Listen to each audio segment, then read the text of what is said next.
seperti yang saya sudah janjikan dengan judul Bisa Bangkit. Tapi sebelumnya, sekarang ini 5 September, hari Sabtu, saya ingin untuk mendorong Anda ikut ibadah online. Esok hari Minggu dimulai dini hari malam ini, saya akan berkhotbah dengan judul Getsemani dalam jiwa kita. Bagaimana kita mengalami terobosan di dalam roh kita sebelum kita bisa menguasai apa-apa di alam nyata. Belajar dari doa Yesus ketika Yesus sedang bergumul hingga peluhnya menjadi darah, agar supaya kita mengalami terobosan kemenangan lewat doa-doa kita dan lewat mesbah keluarga kita. Jangan lewatkan ya. Dan kalau Anda belum subscribe juga, cepat subscribe, karena ada banyak sekali materi-materi yang sifatnya sorgawi, karena asal-usul seluk-beluknya adalah dari firman Kristus, dari persekutuan dengan Roh Kudus ya. Dan sekarang ambil catatan, catat judul temanya, Bisa Bangkit. Kita ini bisa bangkit dari keterpurukan apapun juga, nggak peduli jatuhnya sedalam apa. Kalau Allah di pihak kita, siapa lawan kita? Kalau Tuhan bilang kita bisa bangkit, kita pasti bangkit, Anda pasti bangkit. Baik itu bisnis Anda, pernikahan, rumah tangga, kesehatan. Whatever it is. Pelayanan juga hari-hari ini banyak orang yang pelayanannya jadi kocar-kacir. Bisakah konsolidasi? Bisa. Yes we can. Tidak ada kata terlambat. Yesaya mengatakan, bahkan tahanan atau tawanan pahlawan pun bisa direbut kembali. Tidak ada kata terlambat dalam kamus Tuhan. Kita akan belajar dari seorang tokoh tentunya, yaitu dari Daud. 2 Samuel 12, ayat 15 sampai ayat 20 pembacaan kita. Ayat per ayat saya akan bahas. Siapa yang rindu untuk bangkit, apapun juga yang jatuh atau hari ini seolah-olah kita mengalami kekalahan dan kemunduran, apalagi keterpurukan, itu sudah nggak ada batasnya, itu jurang terdalam. Kalau Anda yakin Anda bisa bangkit, sekalipun saya nggak bisa lihat, Roh Kudus bisa melihat Anda. Kalau Anda merasa, Anda yakin Anda bisa bangun dari apapun juga, termasuk kejatuhan dosa, Anda pasti bisa bebas, Tuhan ampuni, pasti ada kesempatan, dan kita pasti mengalami kemenangan. Apapun itu juga, kalau Anda percaya Anda bisa bangkit lagi, ya, sebelum kita baca firman ini, saya minta Anda cetuskan iman, bisa angkat tangan, katakan, ya saya percaya. Roh Kudus lihat Anda loh. Saya nggak tahu, saya nggak bisa lihat Anda yang bisa lihat saya, tapi Roh Kudus bisa lihat kita semuanya. Sekali lagi yang percaya, Tuhan bisa bangkitkan dari apa saja, angkat tangannya, katakan, amin. Puji Tuhan. Ya. 2 Samuel 12, ayat 15 sampai 20, ini cerita. Backgroundnya begini, Nathan memperingatkan Daud sehingga Daud menyesal. Setelah Daud jatuh sama Batsheba, ambil istri orang. Bahkan secara tidak langsung bunuh suaminya, kasih surat perintah. Supaya Anda supaya Anda bisa mengikuti ya, mengikuti cerita sebenarnya. Karena saya nggak mungkin bisa bahas seluruh ayat, waktu kita terbatas. Ayat 15, kemudian pergilah Nathan nabi itu ke rumahnya. Dan Tuhan menulahi anak yang dilahirkan bekas istri Uria bagi Daud sehingga sakit, yaitu Batsheba, istri Uria yang sekarang jadi istri Daud. Lalu Daud memohon kepada Allah oleh karena anak itu. Ia berpuasa dengan tekun, dan apabila ia masuk ke dalam, semalam-malaman itu ia berbaring di tanah. Daud sungguh-sungguh berdoa. Ini kokonya Salomo, anak hasil perjinahan. Ayat 17, maka datanglah kepadanya para tua-tua yang di rumahnya untuk meminta ia bangun dari lantai. Tetapi Daud, ia tidak mau. Juga ia tidak makan bersama-sama dengan mereka. Sedih sekali buat keluarga Daud. Sudah dosa, sudah jatuh ketiban tangga. Memang betul sekarang yang dilakukan sama Daud itu sangat keji di mata Tuhan. Bagaimana tidak? Dia merekayasa sebuah peperangan hanya supaya demi ambil istri orang. Tapi Alkitab itu jujur ya, tidak tutup-tutupi dosa tokohnya. Jadi kalau bicara soal keterpurukan, ini lebih daripada bisnis yang jatuh. Ini melebihi kesehatan kita yang terpuruk. Ini betul-betul kejatuhan yang dahsyat. Dia sudah hancur moralitasnya. Bisakah orang begini dipulihkan? Kejatuhan kan berbagai jenis. Ada kejatuhan secara, ada orang yang kesehatannya tiba-tiba memburuk. Ada juga orang yang pekerjaannya tiba-tiba tiada. Tapi yang ini jatuh dari persekutuan yang hidup dengan Allah. Masih bisa pulih nggak? Kalau Daud aja bisa, kita pasti bisa. Jangan coba Tuhan, tapi ayo kita go ahead berbuat dosa. Toh Tuhan bisa pulihkan. Jangan pernah bilang begitu. Jangan sepihak dengan setan. Tapi kalau Anda udah terlanjur jatuh, baik itu dosa, atau Anda tidak bisa berbuat apa-apa, kondisi kehidupan menekan Anda. Ingatlah, dalam Tuhan tidak ada yang mustahil. Dilihat di ayat ini, kembali lagi ayat 15. Kemudian pergilah Nathan ke rumahnya, ke rumah Daud nih, dan Batsheba. Dan Tuhan menulahi anak yang dilahirkan bekas istri Uria bagi Daud sehingga sakit.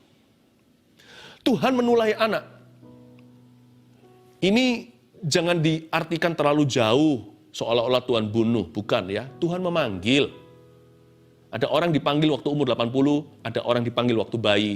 Tuhan memberi, Tuhan mengambil, terpujilah nama Tuhan. Tapi Tuhan mengambil sebuah tindakan atas perbuatan Daud. Tuhan tidak akan memberikan anak ini ke dalam keluarga mereka yang masih ranah jinah. Keluarga ini tidak layak menerima baby yang so cute ini, yang Tuhan ciptakan dan rajut. Dan Tuhan menulai anak yang dilahirkan bekas istri Uria. Daud nggak bisa apa-apa. Daud sudah berusaha. Daud kan bertobat. Waktu ditegur sama Nathan, Nabi Nathan. Tapi Daud masih penasaran. Dia kalau bisa mempertahankan. Daud memohon kepada Allah dengan amat sangat. Sampai-sampai berpuasa. Semalam-malaman dia berbaring di atas tanah. Itu pasti kembung perutnya. Dan pasti sakit semua tulangnya. Ototnya pasti sudah nggak beres tuh setelah semalaman di situ. Ya, tulang punggungnya. Belum lagi pasti lututnya nggak keruan rasanya karena dia pasti dalam kondisi bersujud minta ampun sama Allah Bapa. Para tua-tua, semua staf kepresidenan memohon supaya dia mau makan, tapi Daud menolak. Menolak mentah-mentah, dia nggak mau. Singkat cerita, akhirnya anak itu mati. Mau Daud puasa gimana pun juga, mau dia berdoa, sulit pokoknya, sulit sekali untuk mempertahankan apa yang Tuhan mau habisi dalam hidupmu. Sukar sekali untuk mempertahankan atau menyelamatkan apa yang Tuhan mau matikan. Karena itu, jangan melawan kedaulatan Tuhan. Ada waktunya Tuhan memang mengambil sesuatu dari kehidupan kita, apalagi kalau itu adalah alhasil dosa. Ada harta yang diperoleh dengan tidak legal di mata Allah. Ketika orang itu bertobat seperti Sakius, harus mengembalikan. Kadang-kadang pengembalian itu terjadinya lewat tangan yang tidak kelihatan. Sakius secara sengaja dia ambil inisiatif untuk memberikan kembali kepada setiap orang yang dia peras, bahkan 4 kali lipat. Tapi kadang-kadang detoks ilahilah yang terjadi. Mungkin harta duniawi yang dapat dari penyembahan berhala atau mengontrakkan jiwa, pesugihan dan sebagainya. Ketika seseorang bertobat, kalau memang bukan salah Anda, lalu tiba-tiba sesuatu terjadi, lalu Anda kehilangan sesuatu, tiba-tiba jatuh miskin lagi, kalau ngalami detoks ilahi, jangan coba melawan Tuhan. Kecuali kalau kita memang mengalami kecerobohan dalam bekerja. Tapi ada waktunya, sekalipun kita sudah berusaha dan semuanya sudah ditata dengan benar, tetap merugi. Dan kalau kita nggak bisa apa-apa, itu proses Allah. Biarkan saja, karena susah sekali untuk melawan kehendak Allah. Kalau Tuhan berkata itu mati, Anda mau hidupkan gimana pun percuma. Ya kan? Ada waktunya juga Tuhan proses kita.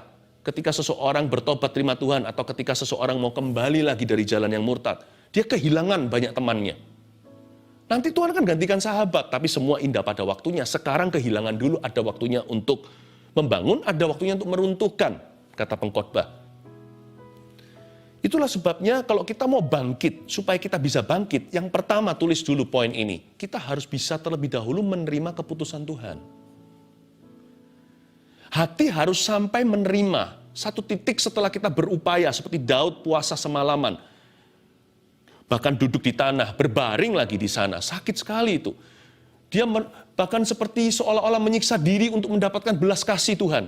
Tuhan itu raja. Sekalipun dia itu Bapa, kalau Tuhan sudah putuskan, apalagi kalau Tuhan tahu itu baik bagi kita. Ingat ini, apa yang Tuhan sengaja ambil dari hidup kita, itu pasti baik untuk hidup kita. Apa yang Tuhan sengaja ambil, pasti ada maksud ilahi di baliknya. Sekali lagi loh ya, jangan sampai beginilah, Tuhan izinkan saya nggak lulus sekolah. Wong sana nggak belajar. Tapi kalau kita sudah belajar sungguh-sungguh, ternyata ada sesuatu, katakan yang mungkin missing. Kalau kita sudah berupaya, nggak apa-apa. Belajar berkata, ya Tuhan, kalau Tuhan izinkan pasti ada sesuatu yang murni. Pasti ada sesuatu yang indah di baliknya. Saya nggak bisa lihat sekarang, tapi kemudian hari saya pasti akan memahami. Bisa bangkit, orang yang bisa bangkit adalah orang yang bisa menerima keputusan Tuhan. Ya, apalagi sesuatu yang kita dapat dengan serakah, sesuatu yang dengan ambisi manusia, kita agak memaksakan kehendak. Sehingga Tuhan harus izinkan. Dan ketika kita mau betul-betul mengalami rancangan Tuhan secara penuh, Tuhan harus ambil kembali itu. Ada orang itu yang agak sedikit keterlaluan dengan Tuhan. Dan kalau Tuhan mau ajari kita rendah hati, lalu ambil sesuatu, katakanlah, bukan kehendakku yang jadi, biarlah kehendakmu. Seperti doa Yesus di Getsemani, yang besok saya akan bahas lebih lanjut. Daud tidak mau. Awal mulanya dia melawan. Nggak mau, aku menolak. Mungkin dimarahi, dibentak. Keluar semua kamu. Jangan ganggu aku sedang merengek-rengek di pintu sorga. Daud ini sempat kasar. Dia nggak mau itu, dia nggak mau dengan passionate. Kira-kira gitu maksud ayat ini. Dia tidak maunya itu dengan semangat. No, get out. Kadang-kadang itulah sifat manusia, bukan? Kita ini kepingin mengalami Tuhan sebagai Allah penyembuh, tapi kalau kita diizinkan sakit, kita mengeluh. Bukannya berdoa, malah menuduh Allah. Kalau kita mau mengalami mujizat, ya harus ada kebutuhan, bukan? Kita ingin mengalami Tuhan sebagai Allah yang menyediakan, tapi kita kecewa sama Allah ketika diizinkan kekurangan. Bukannya justru kita harus praktekkan iman. Itu yang disebut Daud tidak mau. Ia tidak mau. Dan tidak ada mujizat. Hingga ayat 17 yang kita baca dari ayat 15 tadi. Mujizat dan rahmat baru terjadi ketika Daud akhirnya, bukannya dia tidak mau, akhirnya dia bisa menerima kehendak Allahnya. Ketika dia bisa menerima keputusan Tuhan. Di situ terjadi turning point atau titik balik. Bukan hanya titik terang loh ya. Tapi titik balik juga, ada sesuatu yang reverse 180 derajat. Karena itu kalau Anda diizinkan masuk dalam sebuah situasi, asal tanggung jawab Anda sudah penuh, tabung panah itu, jangan marah sama Tuhan. Jangan menjauhi Tuhan malahan. Katakan, Tuhan, kalau ini keputusanmu kau izinkan, ya ayo. Kalau Tuhan izinkan aku dalam kekurangan dan tantangan, GR aja bilang, aku minta engkau sertai aku sekarang. Sekalipun aku ada salahnya, ampuni aku tahu Tuhan sudah selesai dengan dosaku. Tapi izinkan aku sekarang berjalan dalam cara yang baru. Tuhan, sertai aku, supaya kekuranganku ini menjadi peluang untuk Tuhan menyediakan. Sertai aku dalam sakit penyakitku ini, supaya disinilah aku mengalami Yehovah Rafa, Allah penyembuhku. Ayat 18. Pada hari yang ke-7, matilah anak itu, ya kan? Dan pegawai-pegawai Daud takut memberitahukan kepadanya bahwa anak itu sudah mati. Sebab mereka berkata ketika anak itu masih hidup aja, kita telah berbicara kepadanya, dia nggak menghiraukan perkataan kita. Bagaimana kita sekarang dapat mengatakan kepadanya, anak itu sudah mati, Tuhan. Jangan-jangan ia mencelakakan diri. Daud itu punya staf yang sangat mengasihi dia ya. Saya senang sekali lihat, mereka care banget sama raja. Ketika Daud melihat bahwa pegawai-pegawainya berbisik-bisik, Mengertilah ia bahwa anak itu sudah mati. Lalu Daud bertanya kepada pegawai-pegawainya, sudah matikah anak itu? Jawab mereka dengan takut. Saya bisa rasakan getaran dalam suara mereka. Saya bisa bayangkan, sudah. Garis bawahi, mengertilah ia bahwa anak itu sudah mati. Kita bisa bangkit jikalau kita bisa seperti Daud. Ketika dia dengar anak itu sudah mati, mengertilah dia sesuatu. Dia bukan mengerti bahwa anak itu sudah mati. Kalau dia mengerti anak itu sudah mati karena kematiannya, Daud pasti ingin bunuh diri.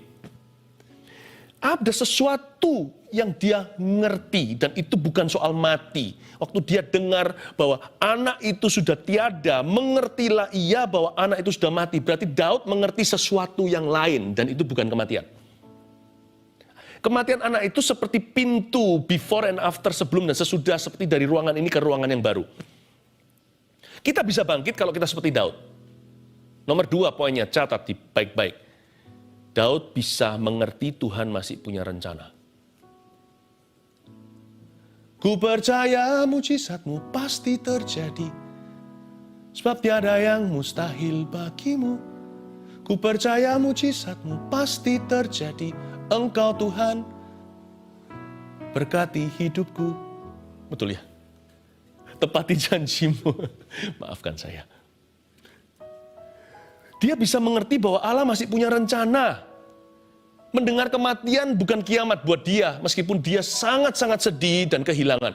Dia sudah berupaya, berusaha untuk mempertahankan dan menyelamatkan si janin itu. Tapi kalau Tuhan sudah putuskan, dia bisa buat apa? Dan dia berpikir dengan keras. Dan dia beranggapan bahwa Allah masih punya rencana buat orang seperti dia, sekalipun dia tidak layak sama sekali untuk menerima apa-apa. Daud ini pikirannya positif tentang Tuhan Yesus di Perjanjian Lama. Pikiran Anda positif enggak tentang Tuhan yang Anda sembah? Apakah selalu menaruh rasa curiga seperti Adam dan Hawa? Dosa pertama manusia itu bukan ambil buah terlarang. Dosa pertama sebelum itu adalah curiga. Makanya hari ini kita diselamatkan dari dosa karena percaya. Daud bisa mengerti itu. Waktu dengar kabar buruk, dia tahu Tuhan masih punya rencana. Ya, Tuhan masih memiliki plan A. Kalau sudah hangus, Tuhan masih punya plan B. Tuhan masih punya plan C. Daud itu nggak pernah menyerah. Iman Daud itu alfabet. A, B, C, D, E, F, G, H, I, J, K, L, M, N, O, P, Q, R, S, T, U, V, W, X, Y, and Z. Daud itu imannya nggak berakhir, nggak berkesudahan. Tampar satu, lanjut pipi satunya nyusul. Tampar lagi pipi ketiga, emangnya dia punya 3 pipi? Enggak, pipi yang satu tadi ditampar muncul lagi. Tampar lagi pipi yang kanan, pipi kiri kembali, pipi kanan berikutnya sudah antri. Daud ini nggak pernah menyerah. Dia selalu percaya Allah itu maju, Allah itu di depan, dan Tuhan selalu punya rencana. Rencananya itu selalu damai sejahtera masa kini dan rencana penuh pengharapan masa depan. Saya nggak mengatakan bahwa mari kita main-main dengan rencana Tuhan, kan ada A, B, C, D, E, F, G.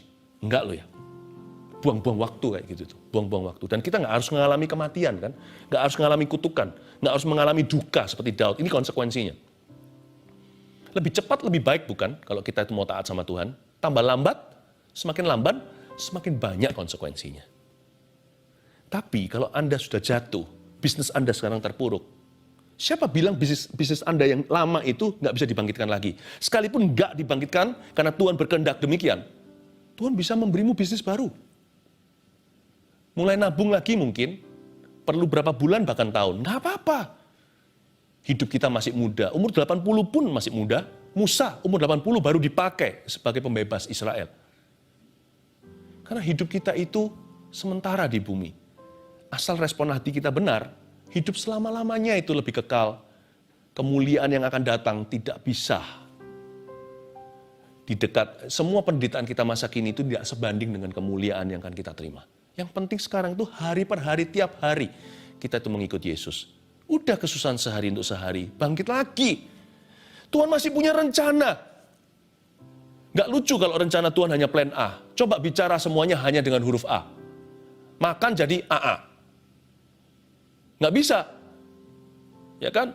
Bermain jadi berma'a. Harus ada I-nya kan? Makan harus ada N-nya kan? Kalau kita bicara berdoa masa berda'a? Harus ada O-nya kan? Semua rencana Tuhan itu indah. Kalau Anda kehilangan ini bukan akhir dari segala sesuatu. Mulailah rencana berikutnya dengan Tuhan Yesus. Yang penting respon hatimu. Yang penting Anda meresponi. Udah itu aja. Sebab kalau Tuhan bilang Anda bisa bangkit, Anda pasti bangkit. Katakan amin. Itu dia. Ayat yang ke-20. Ya. Ayat yang terakhir ini. Lalu Daud bangun dari lantai. Haleluya. Ia mandi dan berurap dan bertukar pakaian. Ia masuk ke dalam rumah Tuhan dan sujud menyembah. Sesudah itu pulanglah ia ke rumahnya dan atas permintaannya dihidangkan kepadanya roti lalu ia makan. Saya nggak baca ayat-ayat berikutnya ya, tetapi intinya adalah para pegawai Daud kebingungan semua. Loh kok begini ya? Mereka sempat tanya, nanti saya kasih bocoran. Nanti Anda bisa baca sendiri sisanya. Kenapa Tuhan pada waktu anak itu masih hidup, sekarat Tuhan begitu. Tetapi ketika dia mati, Tuhan malah bangkit berdiri, minta makan, berurap dan mandi. Minta roti. Kok bisa begitu ya? Daud bilang, penjelasannya simpel sih. Kalau anak itu masih hidup kan saya masih bisa usahakan. Kalau sudah mati apa boleh buat? Emangnya gimana anak itu akan kembali ke saya? Bukannya saya yang akan menyusul dia nanti. Daud itu masuk akal. Tetapi ayat ini saya tambahkan satu poin sederhana. Gimana kita bisa bangkit dari apapun juga. Belajar seperti Daud. Kita bisa bangkit kalau, nomor 3, kita bisa menyembah dan masuk hadiratnya. Kalau kita bisa menyembah dan masuk hadiratnya lagi, banyak orang hari-hari ini nggak bisa masuk hadirat Allah. Masuk itu pikirannya sudah dikuasai dengan masalah. Kalau Anda masih bisa masuk hadirat Tuhan untuk menyembahnya lagi, ada urapan baru di sana. Hari itu jikalau Daud tidak memutuskan untuk bangun dari lantai, tidak akan ada Salomo. Karena setelah Daud bangun, dia bersatu kembali dengan istrinya, Batsheba. Masa lalu sudah selesai, sudah lewat.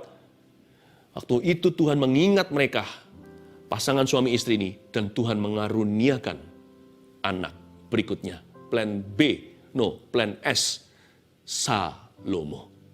Tuhan kasih ke mereka. Menjadi raja, salah satu raja terbesar Israel.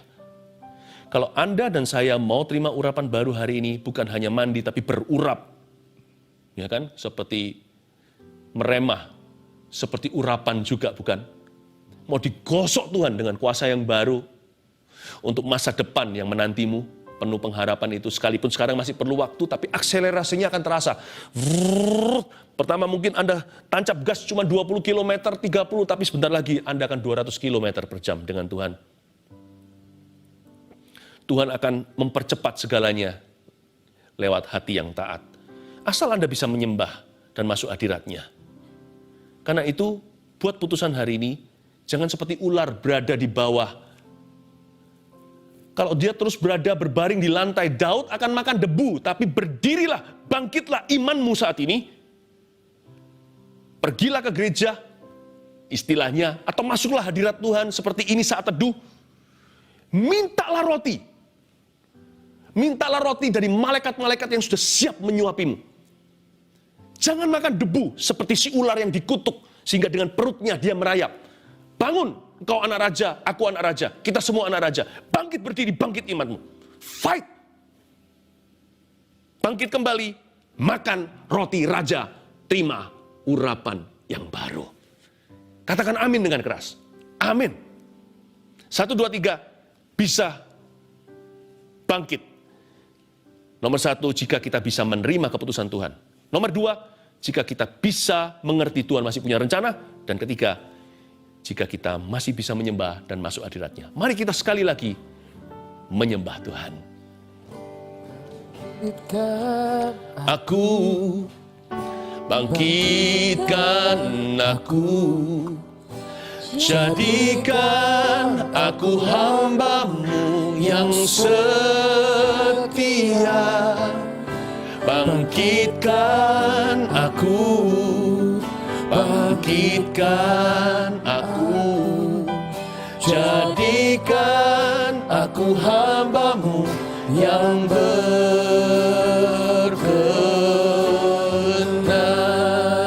Mari kita berdoa, nyanyikan lagu ini sebagai doa kita.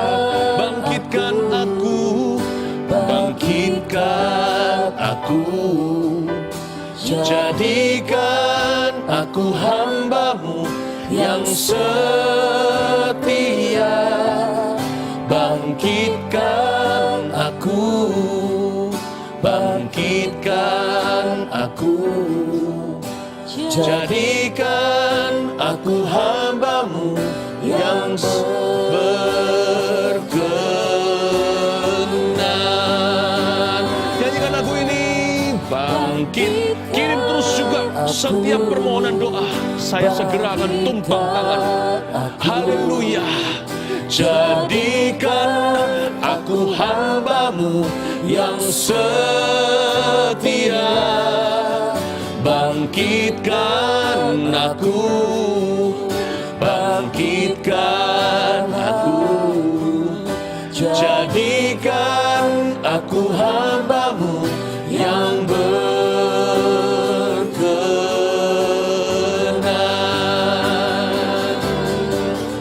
Bangkitkan aku, bangkitkan aku, jadikan aku hamba-Mu yang setia. Bangkitkan aku, bangkitkan aku, jadikan aku hamba-Mu yang berkenan. Ulurkan tangan Anda saat ini juga. Kita akan bersama-sama berdoa. Saya akan tumpang tangan di tablet ini. Formulir doa sudah di tangan tim kami dan juga berada di tangan saya sekarang. Ribuan dan terus masuk seperti air bah. Bahkan nanti setelah acara selesai, kita akan terus buka lebih lanjut untuk permohonan doa terus mengalir. Karena kami tidak akan berhenti doa hanya karena kami off air nanti.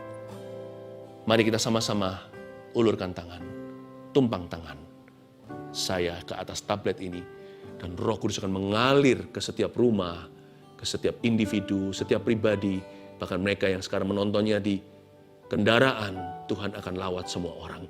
Tuhan Yesus, bangkitkan pertama-tama hamba berdoa, bangkitkan semua yang jatuh di dalam dosa. Berikan roh pertobatan, roh penyesalan, dan berikan kemampuan untuk berkata tidak karena kasih karunia-Mu mengajar kami untuk menolak hawa nafsu. Saudaraku, dengan iman saya katakan, hanya Yesus yang bisa ampuni dosa, bukan saya, tapi mewakili Tuhan sebagai saluran. Dosamu, Tuhan Yesus sudah ampuni. Go and sin no more. Pergilah, jangan berbuat dosa lagi. Tuhan sudah mengampuni dosa Anda. Hamba berdoa yang kedua, ya Tuhan Yesus, untuk orang-orang yang saat ini sakit. Letakkan tangan di tempat yang sakit di dalam nama Yesus. Aku perintahkan penyakit itu untuk pergi. I speak healing in Jesus name, Yehovah Rafa. Tangan berlubang paku di balik tangan hamba-Mu ini sekarang Tuhan. Alirkan, oleskan balsam dari Gilead. Apapun nama penyakit itu, bahkan yang tanpa nama dan belum didiagnosa, aku ucapkan dan deklarasikan dengan iman sembuh oleh bilur-bilurnya. Di dalam nama Yesus, terima urapan baru. Kalau Anda merasakan seperti disetrum saat ini kuasa Roh Kudus, itu adalah hadirat Allah. Kalau Anda merasakan sesuatu yang hangat, itu juga hadirat Tuhan. Anda tidak merasa apa-apa pun, terima dengan iman. Hamba berdoa untuk pekerjaan, ya Tuhan, berikutnya. Orang-orang yang saat ini pekerjaan pelayanannya kocar-kacir, yang porak-poranda atau terpuruk, Tuhan, kalau Engkau berkata, Engkau sudah berkata kami bisa bangkit, kami pasti bangkit. Bangkit di dalam nama Yesus, kasih urapan yang baru. Berikan urapan yang baru di dalam nama Yesus Kristus. Letakkan tanganmu. Lebih banyak lagi orang-orang akan keluar dari hutang sebelum akhir tahun ini. Klaim itu, klaim rotimu, klaim roti raja itu. Tadi di awal-awal acara ini, bukankah saya beri kesaksian salah satunya berkata dia keluar hutang. Malah dulu waktu zaman baik-baik gak bisa, zaman pandemi ini. Ironis, saya berdoa untuk roti yang ironis. Di dalam nama Yesus, terima anugerah. Banyak orang akan keluar dari hutangnya dengan cara yang legal, cara yang halal, cara yang bertanggung jawab. Tapi bukan dengan kekuatannya, tapi Roh Kudus membantunya. Akan ada mujizat terjadi di dalam nama Yesus Kristus. Ada seorang anak kecil kelainan jantung. Roh Kudus katakan, jantung itu sekarang normal dalam nama Yesus. Cek lagi ke dokter, harus. Tapi anak itu sembuh, orang tuanya nggak usah khawatir, anak Anda akan tumbuh menjadi orang yang sangat sehat dan atletis, dan bahkan Tuhan berkata anak itu akan menjadi seorang swimmer. Orang yang pandai berenang, dan dia akan kuat, dan dia akan hidupnya panjang karena Kristus menyertainya. Tiroid Tuhan sembuhkan, I rebuke that, aku tengking itu di dalam nama Yesus Kristus. Aku berbicara dengan iman sehingga semua hormonnya menjadi normal. Terima kasih Tuhan. Ada satu orang bapak yang sudah mengalami stroke, lalu ada sedikit pelo dan pelat cara dia melafal kata-kata. Bahkan berdiri berjalannya pun dia miring dan tidak bisa lurus. Tapi mulai hari ini akan ada progressive healing, kesembuhan yang sangat progresif. Anda punya sisa-sisa stroke, bukan gejala, tapi sisa-sisa pernah mengalami stroke itu akan cepat sekali, nyaris tidak terlihat dan sempurna sembuhnya. Dan Anda mulai sekarang juga menerima kesembuhan ini dari Tuhan. Tidak instan hari ini Anda mengalami terapi, tapi bukan karena terapi itu setelah ini akan berjalan begitu mulus. Segala lafal Anda akan normal, malah justru lebih tajam dari sebelumnya. Dan Anda berdiri berjalan pun akan seperti orang yang sehat sempurna. Di dalam nama Yesus, Mazmur 103 untuk Anda, Tuhan memperbaharui masa mudamu seperti Raja Wali. Tuhan membebaskanmu dan menebusmu dari liang kuburmu. Di dalam nama Yesus Kristus. Haleluya. Mari kita sama-sama nyanyikan ini. Bangkitkan aku